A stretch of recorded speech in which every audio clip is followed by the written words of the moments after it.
last video, Miss Engrave talked to you about the parts of your brain that actually controls your emotions. So before we get into ways to help you control your emotions, you still need to understand your emotions a little bit better. So I want to talk to you about the emotion dysregulation model. And so what that means is usually you start with some type of event, or sometimes this is called a trigger. Okay? So you have some type of event that leads to one of two things. It either leads to, well, I don't want to say positive or negative, but it leads to some type of emotion. So the emotion can be anything from anger, excitement, sadness, frustration, but there's an event. So an example of an event would be, I guess in middle school, what I see a lot of is someone talks about your mama, right? So we're going to call this event a yo mama joke. This type of event would probably lead to the emotion of anger. Okay? So when you get this emotion, it then leads to what most people would say is mood regulation. So what does regulation mean? Regulation just means being able to regulate or control your emotions or adapt your emotions to the situation. Same thing here, emotion dysregulation model. The dys means basically not being able to. And so when you come here to the your mama joke, you're angry. And now usually, if for me as an adult, if somebody say my mama, when I get here, I'm able to make a good choice. I'm able to regulate my emotions and say like, whatever you said about my mama isn't true because you don't know my mama. But for some of you, it's hard for you to regulate or control your emotions, and you start feeling helpless. Okay? You start feeling helpless. And we know that the less means you lack help. You don't know what to do to help you with this situation. So when you start feeling helpless, it leads to increased anxiety. Okay? So when we talk about anxiety, if you look over here with me, so what is anxiety? Anxiety is a feeling of nervousness, uneasiness, restlessness, uncertainty, or dread. So when we apply it to this scenario, someone said your mama, you're angry, you don't really know how to solve the problem, so you may start worrying about how others around you may think about you or how they may feel about you because they heard this person talk about your mama, or they heard this person talk about you, so you don't want to come off as being weak.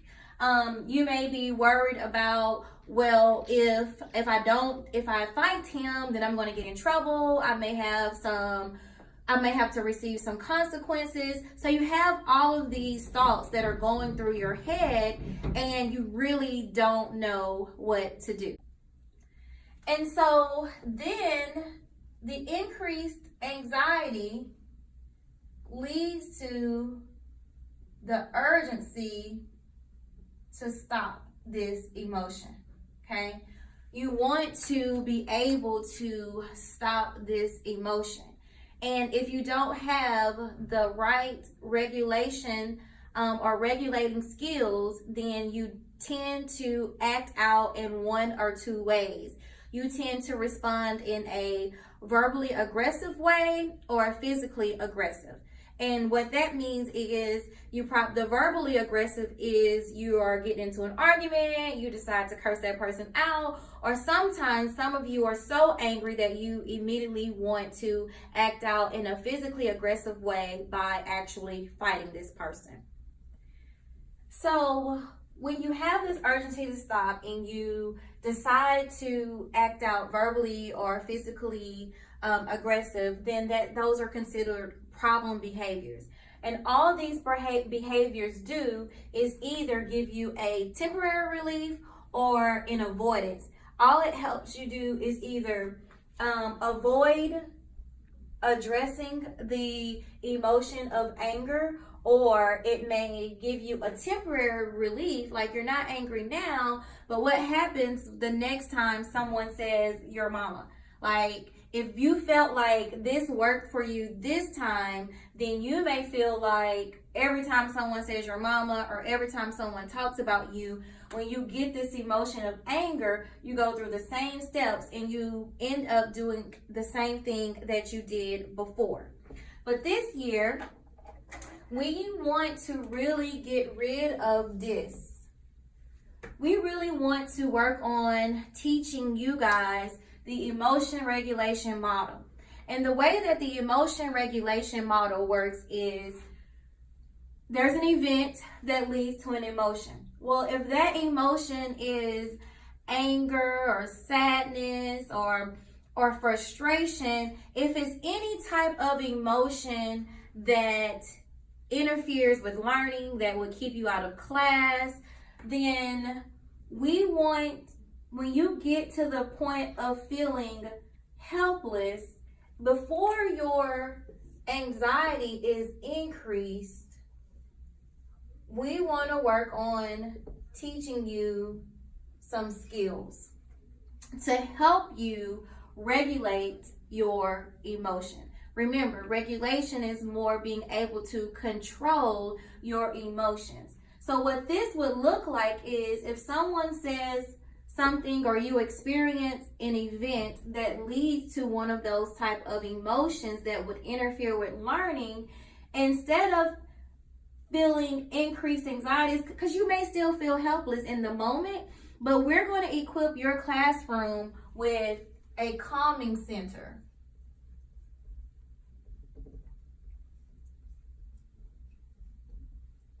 Okay? In this calming center, you're going to have some fidget gadgets.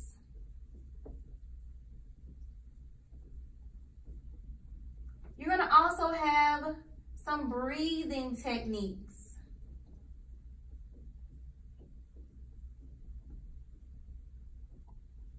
And there are going to be other mindfulness tools that we will go over later in this guidance lesson. But what it will look like is you have an event. The event could be you have a test coming up, okay? So you come in today, you're getting ready to take a test. That test may lead to the emotion of anxiety. So you're nervous, you feel helpless, but you're really prepared. You may not feel like it at the moment. So instead of getting the increased anxiety that then leads to the urgency to stop, that may lead to asking to go to the bathroom to skip out on the test, or that may lead to skipping class altogether or shutting down, instead of getting to the problem behavior, we're going to stop it right here. We want to stop it right when you start feeling helpless, raising your hand and asking your teacher, can you utilize the calming center for 3 to 4 minutes? So that you can gather yourself, because in one of the skills is affirmations, positive affirmation. If you have test anxiety, there will be tools there to remind you of how great you are and how you are able to do anything that you put your mind to. So, recap. There is the emotion dysregulation model, which some of us, we're currently here at the emotion dysregulation model. We go through these steps and we're repeating a cycle of temporary relief, and it's causing us to get in trouble. It's not really helping us. This year, we are going to work on the emotion regulation model. We're going to learn how to regulate our emotions in a quick and simple way that with practice, it will become a part of our normal routine.